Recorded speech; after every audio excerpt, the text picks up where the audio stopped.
Pressure of solution.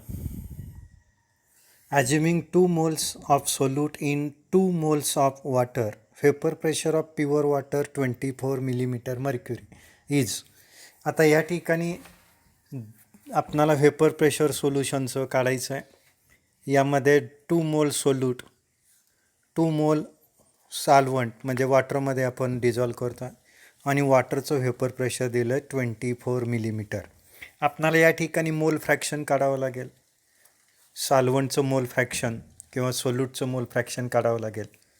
मोल fraction काढताना आपण या ठिकाणी number of moles of solute divided by total moles of solution किंवा number of moles of solute solvent divided by total moles of solution या पद्धतीने घेतो. 2/4 म्हणजे 0.5 मोल हे मोल फ्रॅक्शन आलं आणि व्हेपर प्रेशर दिलं आहे तुम्हाला 24 मिलीमीटर ऑफ मर्क्युरी.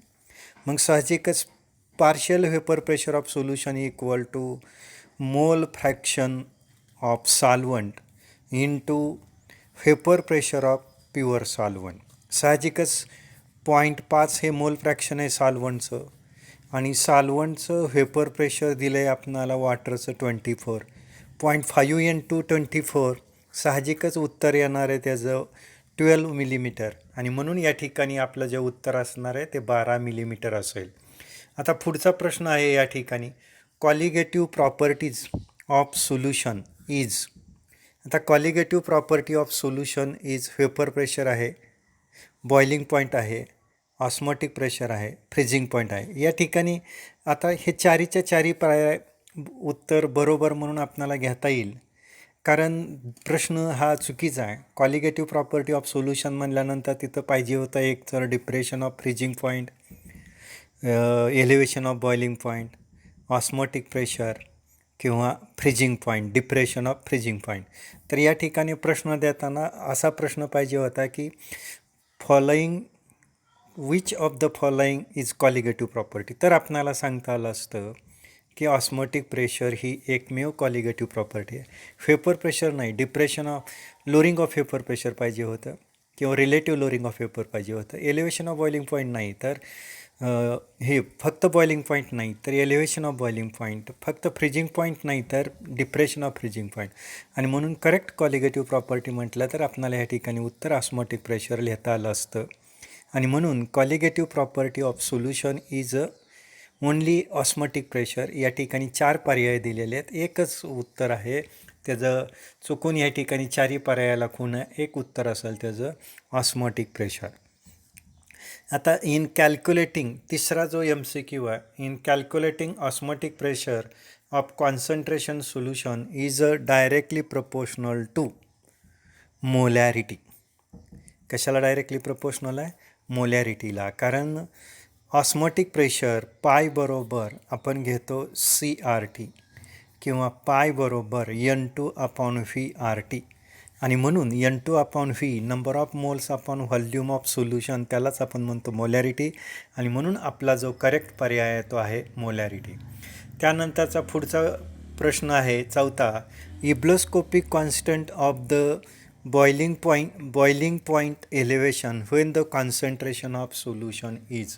आपणाला इब्लोस्कोपिक कॉन्स्टंट त्याला elevation of boiling point constant म्हणतो किंवा बॉइलिंग पॉईंट एलिव्हेशन कॉन्स्टंट असंही म्हणतो. तर ज्यावेळेस elevation of boiling point produce होतो की ज्यावेळेस 1 मोल सोल्यूट 1 kg सॉल्व्हंटमध्ये डिझॉल्व करतो, याचाच अर्थ त्या सोल्युशनची मोलॅलिटी 1 मोलल असते. त्यावेळेस बॉइलिंग पॉईंट जो प्रोड्यूस होणार आहे, elevation of boiling point produce होणार आहे की ज्यावेळेस सोल्युशनचं कॉन्सन्ट्रेशन 1 मोलल असतं. 1 मोल सोल्यूट 1 kg सॉल्व्हंटमध्ये डिझॉल्व होतं म्हणून 1 मोलल हे आपलं या ठिकाणी उत्तर असेल. Cryoscopic constant depends on. Cryoscopic constant हा number of moles of solvent मॉलिक्युल्सवर हा क्रायोस्कोपिक कॉन्स्टंट काय असतो? डिपेंड्स असतो. आयडेंटिफाय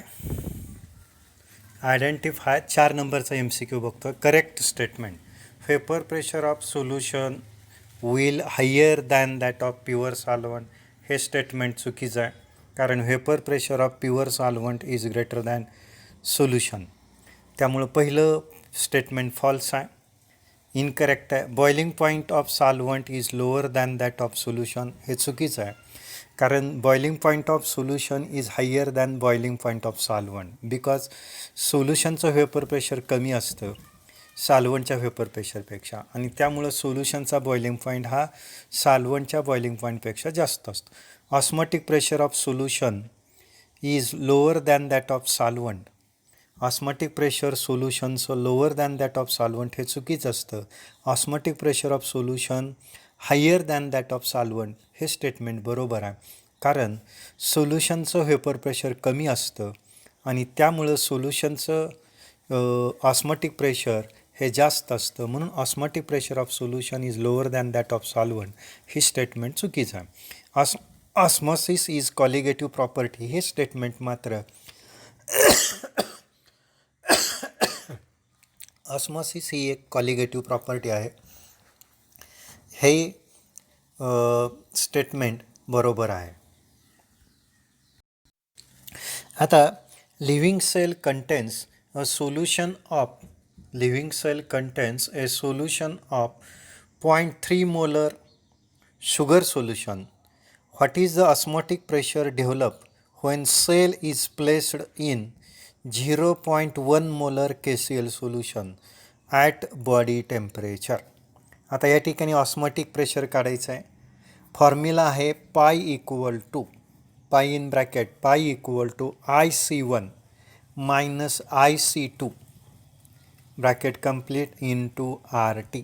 आता I हा हंट ऑफ फॅक्टर आहे, C1 हा कॉन्सन्ट्रेशन फर्स्ट शुगर सोल्युशनचं, I2 van't Hoff factor KCl into concentration of KCl bracket complete केल्यानंतर इंटू RT. साहजिकच 1 इंटू 0.3, कारण 1 शुगर हे नॉन इलेक्ट्रोलाइट आहे, त्यामुळे हंट ऑफ फॅक्टर एकच असणार आहे. नॉन इलेक्ट्रोलाइटच्या बाबतीत वॉटरमध्ये डिझॉल्व झालं तरी तो डिसोसिएट होणार नाही, म्हणून 0.3 इंटू 1 0.3 इंटू 1 मायनस 2 इंटू 0.1. आता 2 का आला ह्या ठिकाणी, तर हंट ऑफ फॅक्टर KClचा 2 येतो, कारण KCl गिव्ज K प्लस आणि Cl मायनस. 2 पार्टिकल्स KCl वॉटरमध्ये डिझॉल्व झाल्यानंतर 2 पार्टिकल होतात, साहजिकच हंट ऑफ फॅक्टर डबल होतो, म्हणून I2ची किंमत 2 आणि C2 त्या ठिकाणी दिला आहे किती 0.1.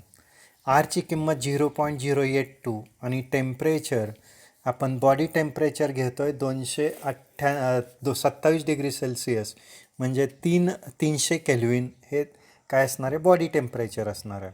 आणि साहजिकच उत्तर मग काय येईल, pi equal to 1 into 0.3 minus 2 into 0.1 bracket complete into 0.082 आरची किंमत इंटू 300 टेम्परेचरची किंमत.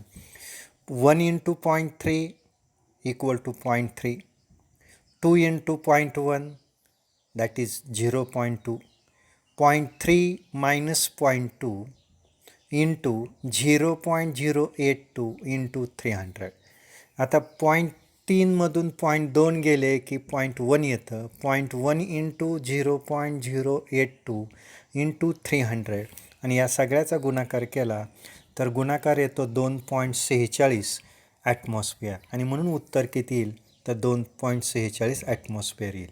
आता यानंतर तिसरा जो प्रॉब्लेम MCQ आहे, osmotic pressure of blood is 7.65 atmosphere at 310 Kelvin and aqueous solution of glucose isotonic with blood has percentage by volume.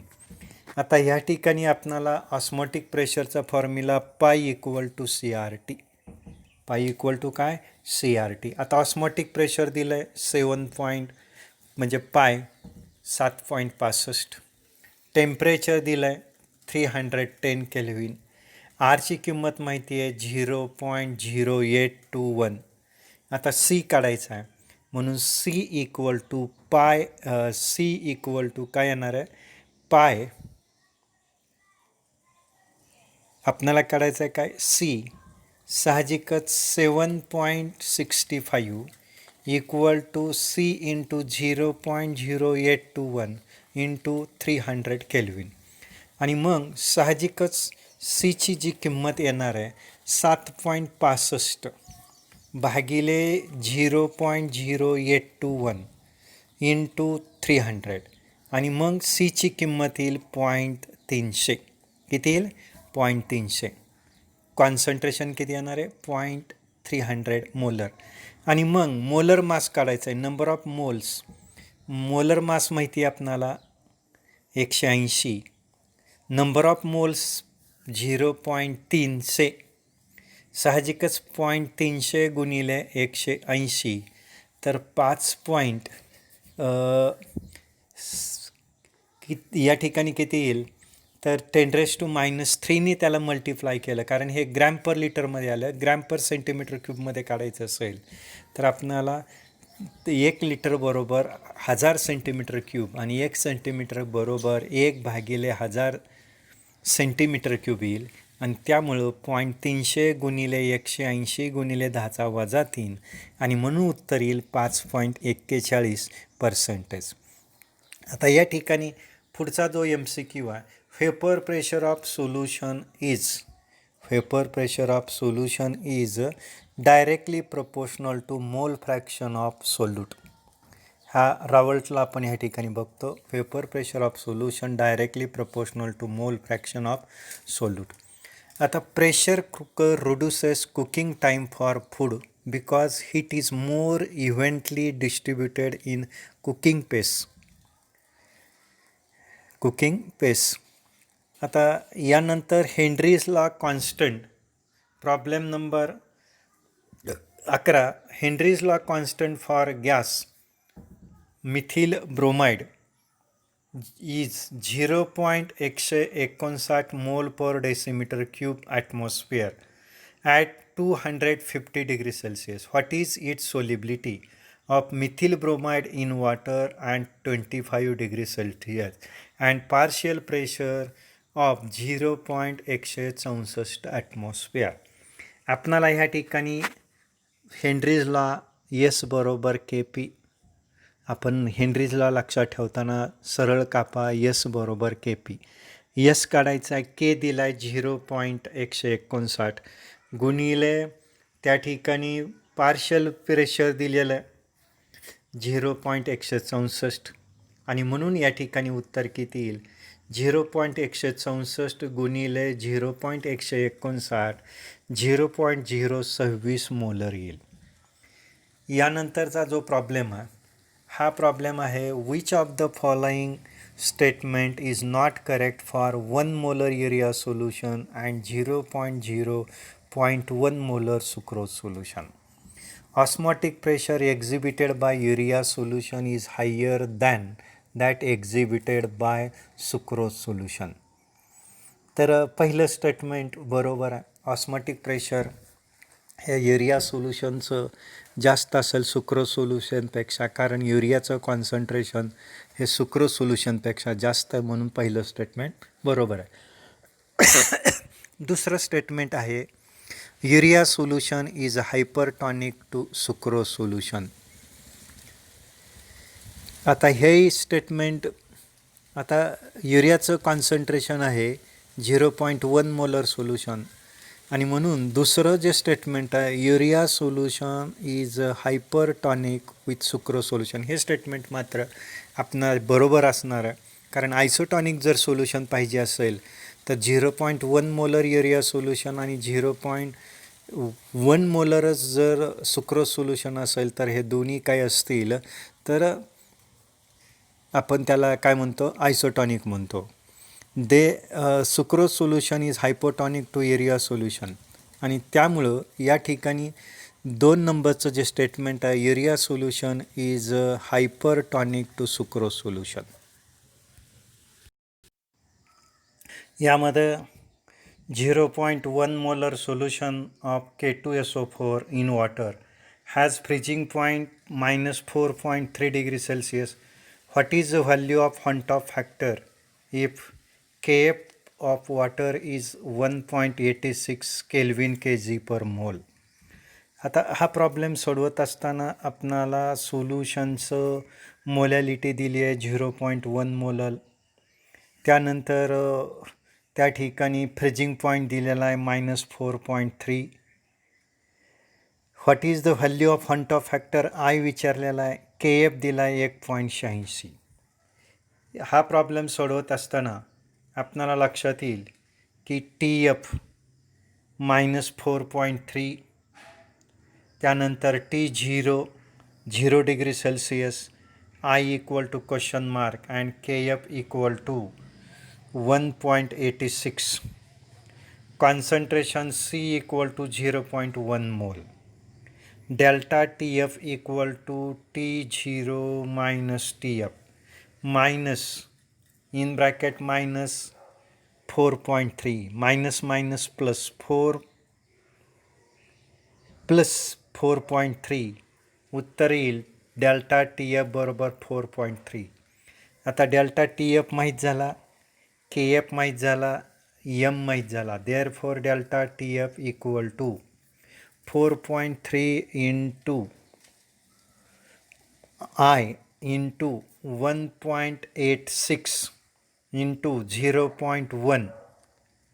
Therefore, I equal to 4.3 divided by 1.86 into 0.1. 4.3 divided by 0.186.